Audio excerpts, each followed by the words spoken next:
Hello guys, study with HR में आपका स्वागत है। हम लाए हैं आपके लिए फिजिक्स में बेसिक इलेक्ट्रॉनिक्स की सीरीज, जो कि आपके आने वाले एग्जाम यूपीपीसीएल के टीजी 2 में बहुत ही इम्पोर्टेंट है। और ये हम लगातार सीरीज लाते रहेंगे और हम ऐसे क्वेश्चन लाएंगे जो कि एग्जाम में बार बार ट्रेंड करते हैं और आपको एग्जाम में मिलेंगे। जैसे कि हमारा पहला क्वेश्चन है, निम्नलिखित में से ओम के नियम को बताता है। आपको बताना है इनमें से ओम के नियम को कौन सा बताता है। चलिए देखते हैं ओम का नियम होता क्या है। ओम का नियम होता है V is equal to I R. V is equal to I R Ohm का नियम होता है। चलिए, ऐसा तो इसमें ऑप्शन में दिया नहीं रहा है, तो अगर हम देखें I is equal to V upon R, I is equal to V upon R होता है, तो ऑप्शन नंबर 3 आपका सही हो जाएगा।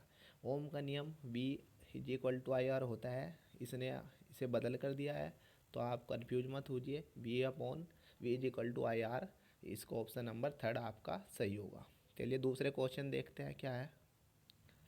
दूसरा क्वेश्चन है, किसी 100 वोल्ट के बल्ब का प्रतिरोध 500 ओम है। प्रत्येक किलोवाट की ऊर्जा खपत होने पर यह बल्ब कितना समय कार्य करेगा। तो हमें आप वी दिया है 100 वोल्ट, प्रतिरोध 500 ओम यानी कि आर दिया है, और केवीएच की ऊर्जा यानी कि 1 किलोवाट दिया है, यानी कि हमें 1000 वोल्ट दिया है एनर्जी। तो हमें बताना है समय टी। तो हमारे पास एक फॉर्मूला होता है, चलिए देखते हैं हमारे पास फॉर्मूला कौन सा होता है। फॉर्मूला होता है E is equal to V I T. Is equal to V I T formula होता है हमारे पास। हमें यहाँ से टी निकालना है, तो टी होगा हमारे पास is equal to V I. I की वैल्यू हम ओम के नियम से रखेंगे वी अपॉन आर, तो टोटल फॉर्मूला बनेगा हमें टी का E is equal to V square into R. तो अब बस आप वैल्यू रख दीजिए। ई की वैल्यू 1000 बटे वी स्क्वायर,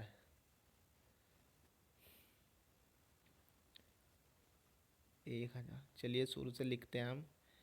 ई की value E into R upon V square में हम वैल्यू रखते हैं जो हमें क्वेश्चन में दी गई है। ई की वैल्यू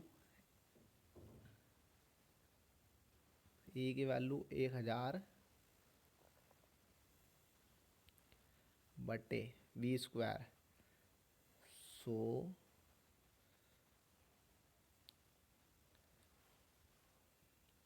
ई की वैल्यू 1000 इज इक्वल टू 100। यहाँ लिखते हैं हम 1000 बटे 100 इंटू 100 और इंटू आर। आर की वैल्यू हमें दी गई है 500 ओम, तो 20 से 20, 20 से 20, 5 10 50, यानी कि ऑप्शन नंबर 3 हमारा इसका सही हो जाएगा। आपको फॉर्मूला लगाना है is equal to V I T, और वहाँ से हमें टी निकालना है। टी बराबर होगा E upon V square into R. आपको I is equal to V upon R use करना है ओम के नियम से, तो ऑप्शन नंबर 3 आपका सही हो जाएगा। चलिए नेक्स्ट क्वेश्चन देखते हैं। आर प्रतिरोध वाले 3 प्रतिरोध के कितने संयोजन बनाए जा सकते हैं। ये आपको पूछ रहा है कि आर प्रतिरोध वाले 3 प्रतिरोधों, यहाँ पर प्रतिरोध कर लीजिएगा, आर प्रतिरोध कर लीजिए। ये पूछ रहा है कि कितने संयोजन बनाए जा सकते हैं। तो चलिए देखते हैं। ऑप्शन आपको दिए हैं 3, 4, ऑप्शन 3 5, ऑप्शन 4 6। तो आप देखिए कितने संयोजन बना सकते हैं। तो एक तो हम इन्हें सीधे ही अगर श्रेणी क्रम में जोड़ दे, ऐसे करके, एक तो ये हो गया, अगर आप दो को श्रेणी क्रम में जोड़ दें और एक को समांतर क्रम में जोड़ दें, दो, और अगर आप ऐसे करें, तीनों को समांतर क्रम में जोड़ सकते हैं हम इन्हें, तीन, और चौथा हम आप इन्हें दो को समांतर क्रम में और एक को श्रेणी क्रम में जोड़ सकते हैं। तो यानी कि कुल मिलाकर हम तीन प्रतिरोधों को चार प्रकार से जोड़ सकते हैं। तो इसलिए इसका ऑप्शन नंबर 2 सही होगा। चलिए अगले क्वेश्चन को देखते हैं। अगला क्वेश्चन है डीसी क्या है। डीसी क्या है, ये क्वेश्चन काफ़ी बार आया हुआ है। क्वेश्चन बड़ा आसान है पर बच्चे इसमें कंफ्यूज होते हैं कि आखिर डीसी है क्या। डीसी की फुल फॉर्म होती है डायरेक्ट करंट, हिंदी में इसको डिस्ट धारा कहते हैं। अब ऑप्शन पढ़ेंगे। धारा केवल एक ही दिशा में बहती है, धारा दोनों दिशा में बहती है, धारा की दिशा समय के साथ बदलती रहती है, या इनमें से कोई नहीं। अब आपको चारों ऑप्शन में से एक छांटना है कि डीसी है क्या। तो चलिए हम बताते हैं आपको डीसी क्या है। डीसी का ग्राफ ऐसे बनता है। डीसी केवल एक दिशा में बहती है और यह समय के साथ नहीं बदलती। तो अब इनमें से आप ऑप्शन देखिए, ऑप्शन नंबर कौन सा सही होगा। धारा केवल एक दिशा में बहती है, तो हमारा ऑप्शन नंबर 1 सही हो जाएगा। चलिए नेक्स्ट क्वेश्चन पर चलते हैं। तीन प्रतिरोध को एक त्रिभुज के रूप में जोड़ा गया है, किन्हीं दो कोनों के बीच प्रतिरोध होगा। 3 ओम के प्रतिरोध, यानी कि 3 प्रतिरोध है हमारे पास अलग अलग, प्रत्येक का मान 3 ओम है और उनको एक त्रिभुज के रूप में जोड़ा गया है, किन्हीं दो कोनों के बीच प्रतिरोध होगा। चलिए देखते हैं। ऐसे जोड़े गए हैं।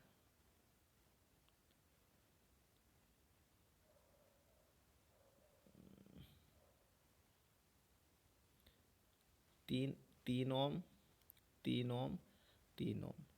तो इस प्रकार जोड़ा गया है, किन्हीं दो कोनों के बीच का प्रतिरोध होगा।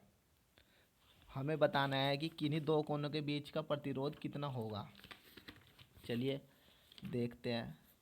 जो त्रिभुज में जुड़े होते हैं, त्रिभुज में जुड़े हुए प्रतिरोध, दो प्रतिरोध श्रेणी क्रम में और एक समांतर क्रम में होता है। तो आपका पता है श्रेणी क्रम में जोड़ने पर,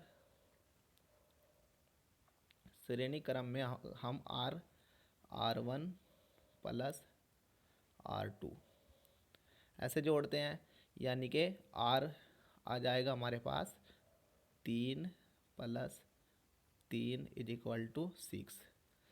अब हमें जोड़ना है दूसरा प्रतिरोध जो होगा वो हमारा समांतर क्रम में होगा त्रिभुज में। तो समांतर क्रम में हम जोड़ते हैं, समांतर क्रम में हम जोड़ते हैं 1/R is equal to 1/R1 plus 1/R2। ये हम समांतर क्रम में जोड़ते हैं। चलिए जोड़ते हैं समांतर क्रम में। तो समांतर क्रम में जोड़ने पर 1/6 प्लस 1/3, तो 6 एलसीएम हो जाएगा।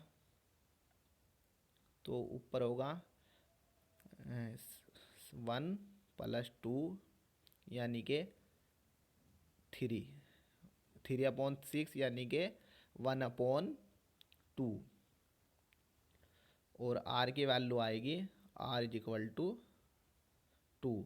तो आप ऑप्शन देखिए, ऑप्शन नंबर 3 2 ओम हमारा सही होगा। देखिए श्रेणी क्रम में सीधा जोड़ते हैं R is equal to R1 plus R2 plus R3, और समांतर क्रम में हम अपोन में जोड़ते हैं R1 1/R1 plus 1/R2 plus 1/R3। चलिए अगला क्वेश्चन देखते हैं। 200 वोल्ट 100 वाट लैंप का प्रतिरोध होगा। यह क्वेश्चन है 200 वोल्ट और 100 वाट लैंप का प्रतिरोध होगा। चलिए देखते हैं। हमारे पास दिया गया है पावर 100 ओम 100 वोल्ट और हमारे पास दी गई है V और हमें बताना है R। तो चलिए बताते हैं। हमारे पास फॉर्मूला होता है पावर का, P इक्वल टू VI। इसे हम इक्वेशन नंबर 1 मानेंगे। और दूसरा होता है हमारे पास ओम का नियम, V इक्वल टू IR। एक ओम का नियम है तो V का मान, I का वैल्यू निकाल के यहाँ से हम वहाँ रख देंगे तो हो जाएगा formula P equal to V² upon R। V²अपॉन R। तो हमें R निकालना है तो R की वैल्यू हो जाएगी R इज इक्वल टू V²अपॉन P। तो V कितना दिया गया है 250 वोल्ट, तो लिख दीजिए 250 गुना 250, इधर देखिए 250 इंटू 250 और P की वैल्यू कितनी दी गई है हमें 100 वोल्ट। एक जीरो से एक जीरो गई, एक जीरो से एक जीरो गई, 25 का स्क्वायर 625, यानी कि ऑप्शन नंबर 3 हमारा सही हो जाएगा। चलिए नेक्स्ट क्वेश्चन चलते हैं। एक जीपी के बराबर है, एक जीपी के बराबर है, हमें बताना है एक जीपी कितनी बाइट के बराबर होती है। तो चलिए हम बताते हैं आपको।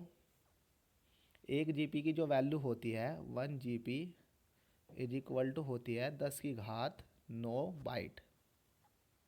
तो ये आपको खोल के दिया है ऑप्शन में, तो आप देख लीजिए 10⁹ वर्ड, यानी कि ऑप्शन नंबर आपका सही हो जाएगा। चलिए नेक्स्ट क्वेश्चन पे चलिए।